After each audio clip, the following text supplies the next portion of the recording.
There's an update on the Alex Jones trial that we've been looking at for about a week or two now. All the devastating things that he's been going through, they've finally figured a number to add to those first that they've got for the parents of one of those murdered children from Sandy Hook Elementary in 2012. So let's get to those details. As the Texas grand jury on Friday, they decided that the conspiracy theorist, Alex Jones, must pay the parents of a child killed in the 2012 Sandy Hook school shooting $45.2 million in punitive damages. Now that number comes one day after rendering a $4 million award for compensatory damages as well. The jury announced both awards. That's after several dramatic days in court that included testimony that Mr. Jones and Free Speech Systems, the parent company of his misinformation peddling media outlet InfoWars, were worth between $135 million and $270 million. So because they gave those numbers, that's one of the reasons why they're trying to determine exactly how much they should maybe award these parents, because that was a foregone conclusion already. It was just the numbers that we were looking for then. So more on this because Wesley Ball, who's a lawyer for the plaintiffs, he pleaded with the jury saying this before they gave their decision. We ask that you send a very, very simple message that is this: stop Alex Jones. Stop the monetization of misinformation and lies. Please. Mr. Jones's lawyer, Andino Reynal, asked the jury to award $270,000 though in punitive damages. He urged them to look at the facts and the law and to quote, think about what justice really means. I think they were thinking about that. He also reminded the jurors that all 12 of them had to agree on a punitive damage. Never give up. Never surrender your own firmly held voice, is what he said, and they came up with the number that they then came up. This is the explanation as to why they came up with that extra 45.2. Punitive damages are designed as a deterrent and as punishment of Mr. Jones for defaming Neil Heslin and Scarlett Lewis, the parents of Jesse Lewis, the 6-year-old little boy that was killed, along with 19 other first graders and 6 educators, again at Sandy Hook Elementary. The compensatory damages awarded Thursday were meant to compensate the family for actual costs incurred as a result of Mr. Jones's defamatory claims. But this isn't it. You guys thought the legal woes for Alex Jones were gonna come because his cell phone records and text messages were given over, as we heard a couple days ago, were given over to the plaintiff's side. But also there's more as far as potential monetary damages come here, because this week's trial was the first of 3 to determine how much Mr. Jones owes the families for the suffering he has caused. As I mentioned, it was 19 other children and also 6 educators.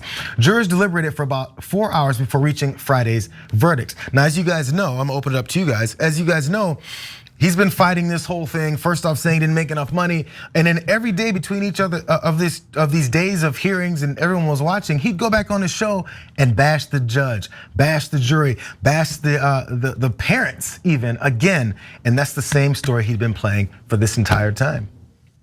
Certainly, like this is thankfully an opportunity in American society where you see a little bit of an aspect of justice, because if he wasn't given these punitive damages, if he was allowed to continue to spew this, all these lies on air, then who's to stop the next Alex Jones? Who's to stop the next person to do this? That's what I'm always thinking about, especially in the context of things like the January 6th hearings. I love all the different ways that Alex Jones has tried to hide the fact of like how much money InfoWars and its associated companies has made. He's done all these different bankruptcy schemes that like the political economist in me just like loves digging into, about like, oh, he's trying to say this company isn't worth as much as it actually is. Completely absurd. Alex Jones deserves, honestly, to pay more for all of the harm and pain and suffering he's caused to these children, all the misinformation he spread about shootings writ large, saying it's a false flag. And hopefully this teaches him not to do it again, being humiliated in court, being humiliated by the judge, but who's to see with these kind of characters? Caroline, what are your thoughts? Yeah, I think that's a good point. Of course, this is a huge victory for truth and justice, and I really do think it is going to stop a lot of people who might have been interested in this sort of fear-mongering, lie-based media route. However, I do really have to wonder how much this will change Alex Jones's tune exactly.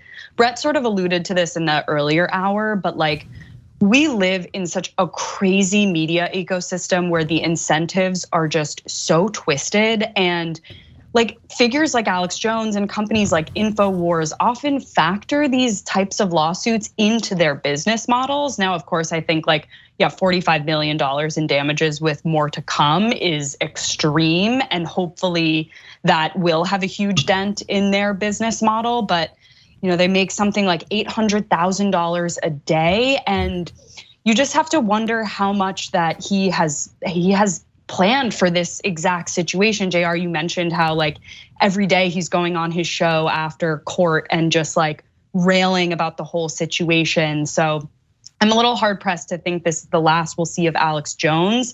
I'm more optimistic that this will stop people rising up through this exact business model, but you never know. I don't know. Someone like Jones doesn't just like take the L, I'm afraid. So I mean, definitely honestly, a little cynical. Yeah, when you talk about Alex Jones potentially doing it more, rather than it's the end of him. But in reality, we have to wonder if there's going to be the next Alex Jones who's thinking. And I didn't realize the part as far as building into that structure, the economic structure of their business. Hey, let's go ahead and allocate certain amounts of funds. I guess it's like a defamatory insurance policy off on the side to make sure that you can cover these costs in case someone comes to you and all the lies you're telling. Because as long as they're making some kind of money, maybe we won't get caught, or maybe we can figure a new way to do it that doesn't make us look as bad as Alex Jones made himself look. He was just too brazen. It's almost like the Donald Trump effect.